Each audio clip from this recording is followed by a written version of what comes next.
Long distance रिश्ते, क्यों अभय को बेईमान मानने को तैयार नहीं थी रीवा। हेलो, कैसी हो? तबीयत तो ठीक रहती है ना? किसी बात की टेंशन मत लेना, यहाँ सब ठीक है। फ़ोन पर अभय की आवाज़ सुनते ही रीवा का चेहरा खिल उठा। अगर सुबह शाम दोनों वक्त अभय का फ़ोन न आए तो उसे बेचैनी होने लगती है। मैं बिल्कुल ठीक हूँ, तुम कैसे हो? काम कैसा चल रहा है? सिंगापुर में तो इस समय दोपहर होगी। तुमने लंच लिया? अच्छा, इंडिया आने का कब प्लान है? करीब 10 महीने हो गए हैं तुम्हें यहाँ आए। देखो, अब मुझे तुम्हारे बिना रहना अच्छा नहीं लगता। मुझे ये लॉन्ग डिस्टेंस मैरिज पसंद नहीं है। एक ही सांस में रीवा सब कुछ कह गई। बेशक उन दोनों की रोज़ बातें होती हैं, फिर भी रीवा के पास कहने को इतना कुछ होता है कि फ़ोन आने के बाद वह जैसे चुप ही नहीं होना चाहती है। वह भी क्या करे, उनकी शादी हुए अभी 2 साल ही तो हुए हैं और शादी के 2 महीने बाद ही सिंगापुर की एक कंपनी में अभय की नौकरी लग गई थी। वह पहले वहां सेटल होकर ही रीवा को बुलाना चाहता था, पर अभी वह इतना सक्षम नहीं हुआ था कि अपना फ्लैट खरीद सके। ऊपर से वहां की लाइफस्टाइल को मेंटेन करना भी आसान नहीं था। कुछ पैसे उसे इंडिया भी भेजना पड़ता था, इसलिए वह ना चाहते हुए भी रीवा से दूर रहने को मजबूर था। बस कुछ दिन और सब्र कर लो, फिर यह दूरी नहीं सहनी पड़ेगी। जल्द ही सब ठीक हो जाएगा। मैंने काफ़ी तरक्की कर ली है और थोड़ा बहुत पैसा भी जमा कर लिया है। मैं बहुत जल्दी तुम्हें यहाँ बुला लूँगा।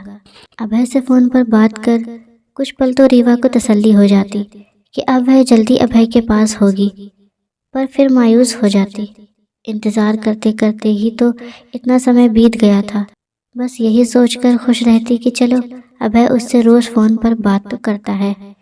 बातें भी बहुत लंबी लंबी होती थी, वरना एक अनजान भय उसे घेरे रहता था कि कहीं वह वहाँ एक अलग गृहस्थी न बसा ले। इसलिए वह उसके साथ रहने को बेचैन थी। वैसे भी जब लोग उससे पूछते कि अभय उसे साथ क्यों नहीं ले गया, तो वह उदास हो जाती। दूर रहने के लिए तो शादी नहीं की जाती। उसकी फ्रेंड्स अक्सर उसे लॉन्ग डिस्टेंस कपल कहकर छेड़ती, तो उसकी आंखें नम हो जाती। रीवा, तुम्हारे लिए खुशी की बात है। मेरे पास अब इतने पैसे हो गए हैं कि मैं तुम्हें यहाँ बुला सकूं। तुम आने की तैयारी करना शुरू कर दो। जल्द ही मैं ऑनलाइन टिकट बुक करा दूंगा, फिर हम घूमने चलेंगे। बोलो, कहाँ जाना चाहती हो? मलेशिया चलोगी? यह सुनते ही रीवा रो पड़ी। जहाँ तुम ले जाना चाहोगे चल दूंगी, मुझे तो सिर्फ तुम्हारा साथ चाहिए। तो फिर हम ऑस्ट्रेलिया चलेंगे, बहुत ही खूबसूरत देश है। अभय से बात करने के बाद रीवा का मन कई सपने संजोने लगा। अब जाकर उसका सही मानों में वैवाहिक जीवन शुरू होगा। वह खरीदारी और पैकिंग करने में जुट गई। रात को भी अभय से बात हुई तो उसने फिर बात दोहराई। अभय के फ़ोन आने का एक निश्चित समय था, इसलिए रीवा फ़ोन के पास आकर बैठ जाती थी। लैंडलाइन पर ही वह फ़ोन करता था। उस दिन भी सुबह से रीवा अभय के फ़ोन का इंतज़ार कर रही थी, लेकिन समय बीतता गया और फ़ोन नहीं आया। ऐसा तो कभी नहीं हुआ था कि फ़ोन ना आए।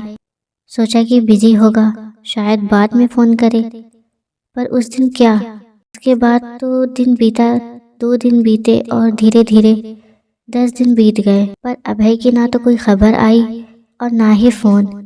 पहले तो उसे लगा कि शायद अभय का सरप्राइज देने का यह कोई तरीका हो, पर वक्त गुजरने के साथ उसके मन में बुरे बुरे ख्याल आने लगे कि कहीं कोई दुर्घटना तो नहीं घट गई।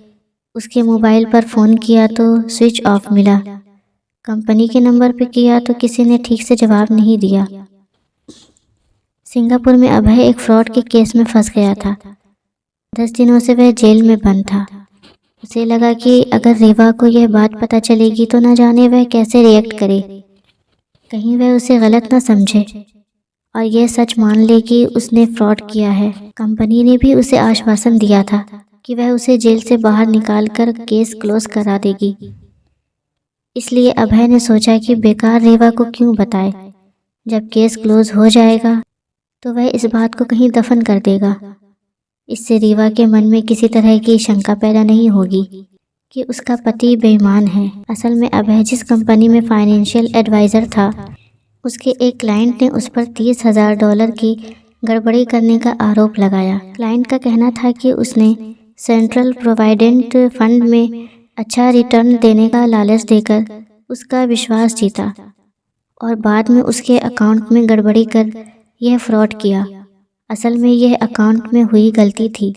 डेटा खो जाने यानी गलती से डिलीट हो जाने की वजह से ये सारी परेशानी खड़ी हुई थी। लेकिन पुलिस ने अभय को इस बात के लिए जिम्मेदार ठहराते हुए फ्रॉड करने के लिए कंपनी के हिसाब किताब में गड़बड़ी और कंपनी के डॉक्यूमेंट्स के साथ छेड़छाड़ करने के जुर्म में जेल में डाल दिया था और फाइल भी लगाया था। उसे अपनी बात कहने या प्रमाण पेश करने तक का अवसर नहीं दिया गया।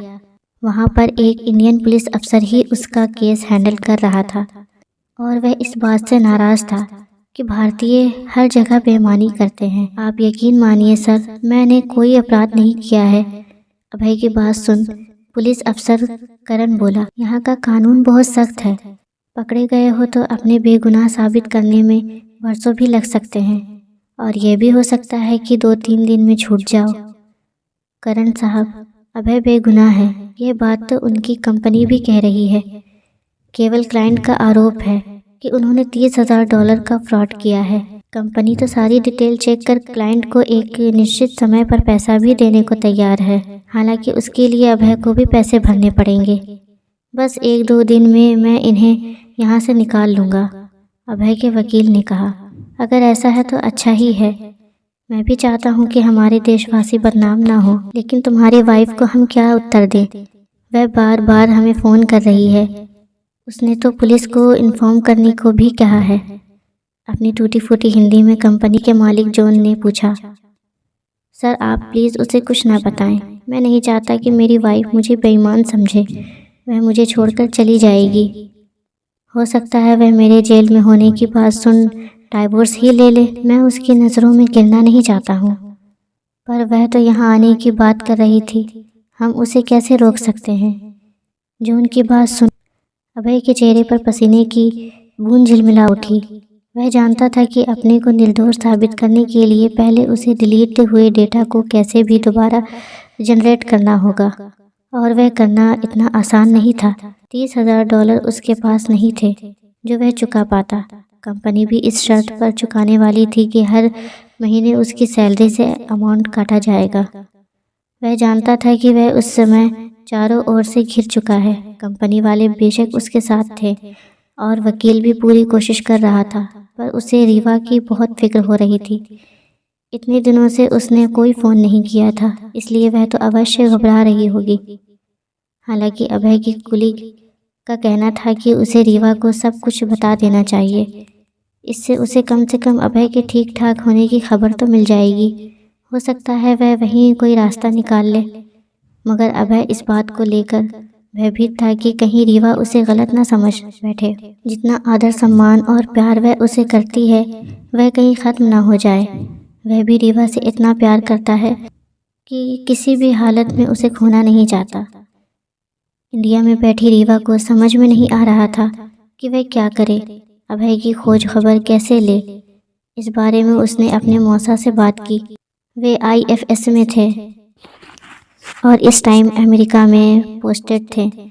उन्होंने सलाह दी कि रीवा को सिंगापुर जाना चाहिए।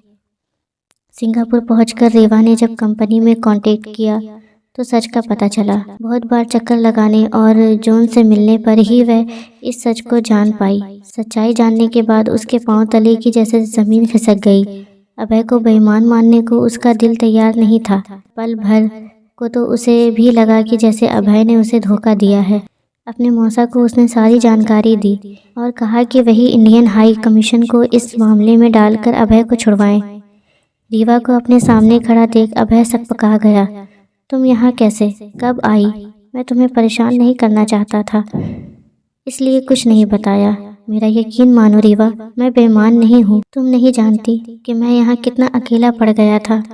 घबराहट में अभय से ठीक से बोला तक नहीं जा रहा था। मुझे तुम पर यकीन है अभय, चिंता मत करो, सब ठीक हो जाएगा। रीवा के मौसा इन्फ्लुएंस और इंडियन हाई कमीशन के दखल से अगले 2 दिनों में अभय जेल से बाहर आ गया। Rewa, I am really sorry. मैं डर गया था कि कहीं तुम मुझे छोड़कर ना चली जाओ। सब भूल जाओ अभय, मैंने तुम्हारा हाथ छोड़ने के लिए नहीं थामा है। लेकिन अब तुम सिंगापुर में नहीं रहोगे, इंडिया चलो, वहीं कोई नौकरी ढूंढ लेना। हम कम में गुजारा कर लेंगे, पर रहेंगे साथ। कंपनी के पैसे कंपनी से हिसाब लेने पर चुका देंगे।